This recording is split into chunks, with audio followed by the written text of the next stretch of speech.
আমরাও 100 কোটি হিন্দু বাংলাদেশের 1.5-2 কোটি হিন্দুর জন্য লড়বো। আমরা অপারেশন সিঁদুরের মতো এদের শিক্ষা দিতে হবে। গঙ্গাসাগরে 5 লাখ সাধু যাবেন। গঙ্গাসাগরে স্নান করে ফেরার পরে আমি সব সাধুকে বাবুঘাট থেকে তাদেরকে পথ দেখিয়ে এখানে নিয়ে আসবো। যাহাই ইউনুস তাহাই মমতা, 1 কেজি পেঁয়াজও যেতে দেব না।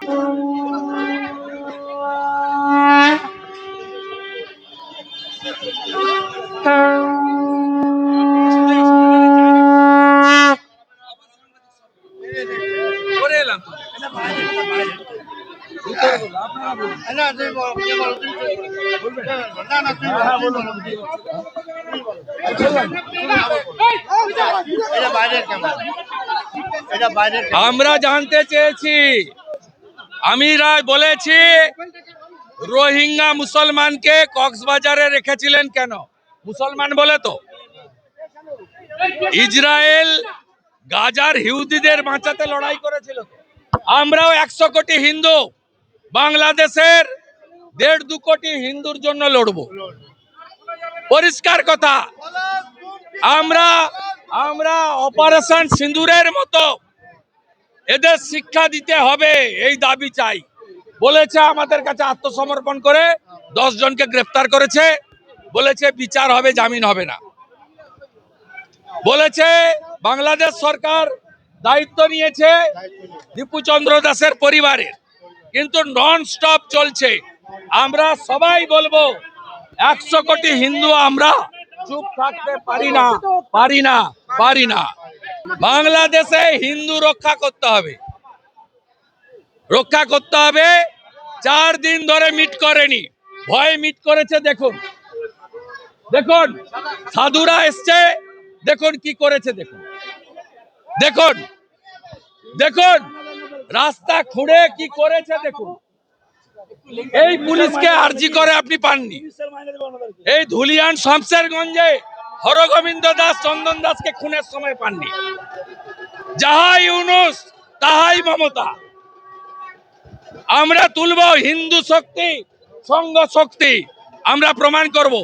গঙ্গাসাগর মেলার পরে বাবুঘাট থেকে সব সাধুদেরকে সর্বানন্দ প্রভু কৃষ্ণা মাতা এরা নিয়ে আসবেন এখানে, আমিও সঙ্গে থাকবো। যতক্ষণ এই জামাতি রাজাকারের সরকার থাকবে এটা ঘটবে। আমরাও এখান থেকে রিঅ্যাক্ট করব। এরপরে কমার্স ডিপার্টমেন্টের সামনে ধর্ণা হবে, 1 কেজি পেঁয়াজও যেতে দেব না। একদম হিন্দুদের ক্যামেরা আছে, ক্যামেরা অনেক উপরে আছে। আরে আমার করেছে, লজ্জা লাগে। পুলিশ যা, মমতার পুলিশও তাই। 10 জনের বেশি আহত হয়েছে, নাক ভেঙেছে, সাধুকে মেরেছে শিবাজী মহারাজ সহ লাল বাবা। 19 জনকে গ্রেফতার করেছিলেন, 7 জন মহিলা আগে জামিন পেয়েছিলেন। আজকে 12 জনকে আবার কোর্টে তোলা হয়েছে, আমি পাইনি। আমরা ডেপুটি হাই কমিশনারকে বলেছিলাম আজকে যদি মিট করবেন ভালো, না মিট করলে 10,000 লোক নিয়ে এসে বসবো। যাই হোক, তারা বলছেন আমাদের সরকার ক্লিয়ারেন্স দিয়েছে আপনার সঙ্গে কথা বলার জন্য, বা ভয় পেয়েছে। যাই হোক হবে। ইতিমধ্যে বর্ডার এলাকায় ব্যাপক বিক্ষোভ হয়েছে।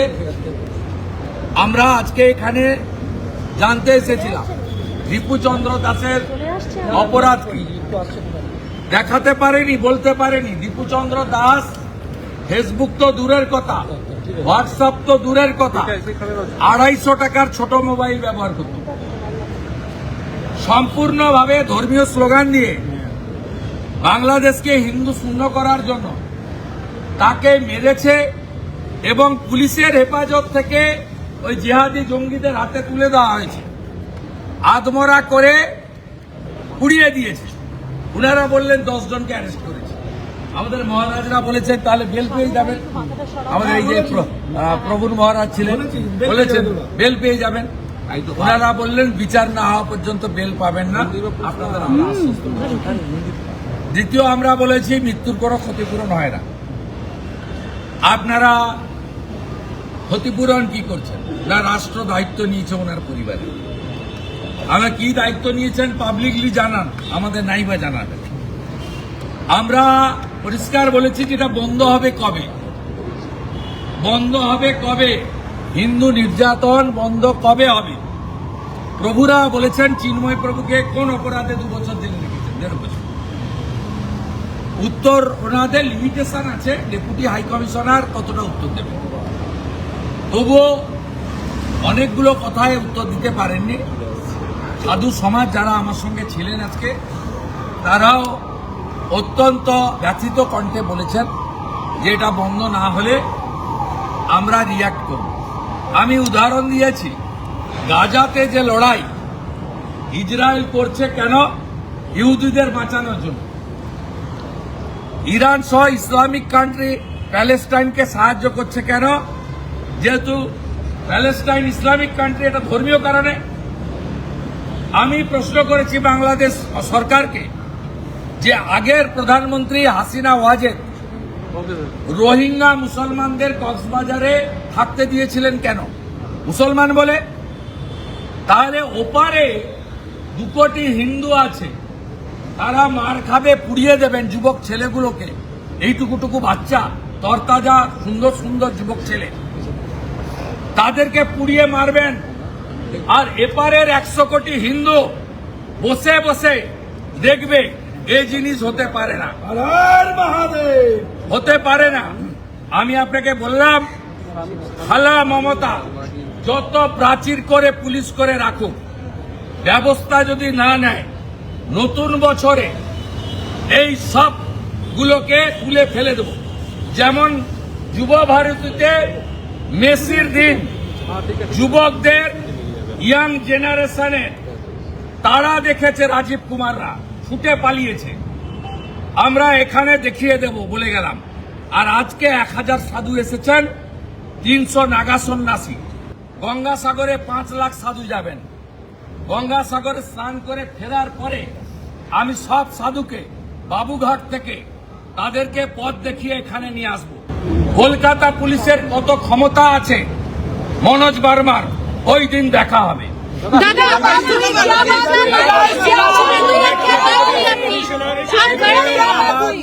संत समाज और राष्ट्रवादी नागरिक से ओर से मैं नेता प्रतिपक्ष के नाते बांग्लादेश डेप्यूटी हाई कमिश्नर के साथ मुलाकात किया। हमारी एक ही मांग है, हिंदू निधन, हिंदू अत्याचार बंद करो, नहीं तो सबक सिखाने का काम भारत की 100 करोड़ हिंदू सबक सिखाने का काम करेगा। उन्होंने 4-5 दिन हम लोग के साथ मुलाकात नहीं किया।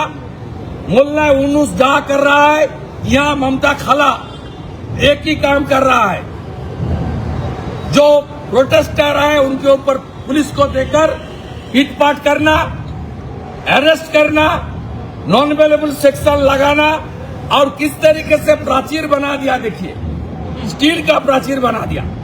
ये कौन है? ये बांग्लादेश कौन है? ये कौन है? इनको संरक्षण देने का काम ममता सरकार कर रहा है। इसको सबक सिखाने का काम हिंदू समाज करेगा, हिंदू समाज करेगा। 2 करोड़ हिंदू है बांग्लादेश में, उनके ऊपर अत्याचार होगा तो हिंदुस्तान का 100 करोड़ हिंदू आवाज उठाने का काम करेगा। और जो हमारा सागर मेला है कपिल मुनि आश्रम का, गंगा सागर, उसका बाद 5 लाख साधु समाज कश्मीर से कन्याकुमारी सागर में आएगा। हम लोग सबको लेकर यहाँ आऊंगा और इनको उखाड़ फेंकने का काम हम लोग करेगा। मान के चलिए। 10 आदमी अरेस्ट हुआ है। क्या बोला उन लोगों ने? उनको बेल नहीं मिलेगा, जल्दी इनको विचार हो जाएगा। और बांग्लादेश का यूनुस सरकार ने दीपू चंद्र दास का फैमिली का पूरा रिस्पॉन्सिबिलिटी ले लिया। और आने वाला दिन में ये लोग हिंदू के ऊपर अत्याचार, माइनॉरिटीज के ऊपर अत्याचार नहीं होगा। ये विक्रम मंडल এদের উপরে আমরা তো সার্জিক্যাল স্ট্রাইক